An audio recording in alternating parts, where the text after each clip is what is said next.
Je m'appelle Julien Desforges, j'ai 24 ans et je suis le fondateur de Slackline Montréal. J'ai été initié à la slackline en 2006 et puis c'est un de mes amis qui m'a montré dans un parc tout simplement. Et après juste une couple de fois, j'ai décidé de m'acheter mon propre kit. Puis j'ai commencé à en faire vraiment intensément, des fois pendant 3-4 heures dans le parc.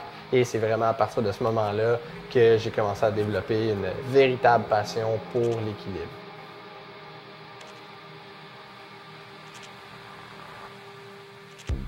Pour moi, la slackline, c'est un des entraînements physiques et mentaux le plus complet, mais surtout le plus plaisant à pratiquer. D'un côté, on entraîne les muscles stabilisateurs de tout notre corps, ce qui nous rend tout simplement plus forts, plus endurants physiquement, plus résistants aux blessures. Puis d'un autre côté, on entraîne notre esprit à être calme, dans le moment présent. On apprend à rester concentré pendant des périodes de temps prolongées et ça nous permet vraiment de développer notre concentration. Mon objectif dans la vie, c'est de me sentir bien, d'être heureux, d'être en santé. Puis de plus en plus, je me rends compte que l'équilibre, c'est la santé.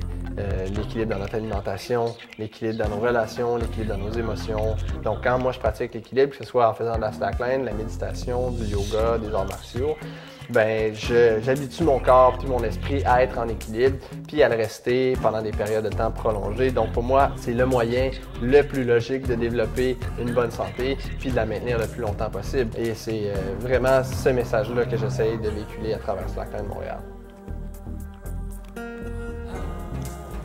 Présentement, la slackline est tolérée presque partout, mais notre but, ce serait de la rendre 100% légale. La principale raison pour laquelle un membre de l'autorité pourrait nous interdire de pratiquer en ce moment, c'est qu'il existe un règlement municipal qui interdit d'utiliser le mobilier urbain, donc les arbres, pour accrocher quoi que ce soit. Il y en a d'autres qui vont dire aussi que la slackline, c'est dangereux ou que ça abîme les arbres, mais plus souvent par peur ou par manque d'information, parce que c'est pas moins sécuritaire que de faire du vélo ou de jouer au ballon dans un parc. Puis je pense que la société gagnerait à ce que ce soit une activité qui soit reconnue et légalisée. Par contre, si on veut que la slackline devienne légale, il est absolument essentiel que tous les slacklineurs respectent certaines règles de base. Premièrement, c'est bien important de toujours protéger l'écorce des arbres en mettant un quelconque rembourrage entre la sangle et l'écorce. Assurez-vous aussi d'attacher votre slackline sur des arbres qui sont assez gros, assez forts, qui vont être capables de résister à la charge. Deuxième règle importante, ne jamais traverser un sentier ou une piste cyclable avec votre slackline.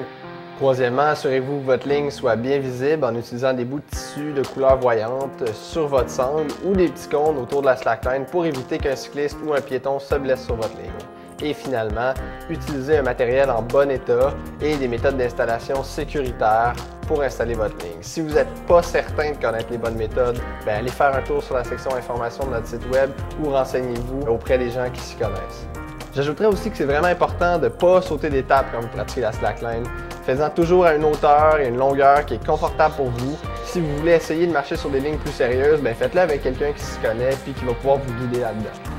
Un des objectifs principaux de Slackline Montréal, c'est justement de renseigner la population à son sujet puis d'assurer le bon développement de la slackline au Québec. Donc on veut éviter les accidents, on veut éviter la mauvaise réputation de la discipline. On veut aussi promouvoir la slackline, la faire découvrir aux gens partout à travers la province. On organise entre autres des ateliers d'essais gratuits, que ce soit dans les parcs comme au Tam Tam du Mont-Royal à tous les dimanches de l'été ou dans des festivals, événements familiaux, dans les écoles. On offre aussi des cours de slackline, des formations sur les méthodes d'installation, des démonstrations aussi. On a une boutique qui est une partie très importante de l'entreprise. J'ai souvent entendu des histoires de monde qui sont allés acheter leur slackline dans des magasins d'escalade puis qui reviennent avec un peu n'importe quel genre d'équipement, puis un gros manque d'informations. Donc nous, on essaie de justement fournir un équipement qui soit de qualité, avec toutes les informations nécessaires pour les débutants qui désirent commencer, ou les gens qui désirent pousser un peu leur pratique puis s'acheter un système de tension avancé. L'objectif, c'est toujours de s'assurer que la slackline soit pratiquée de façon sécuritaire et que son développement se fasse de la bonne façon.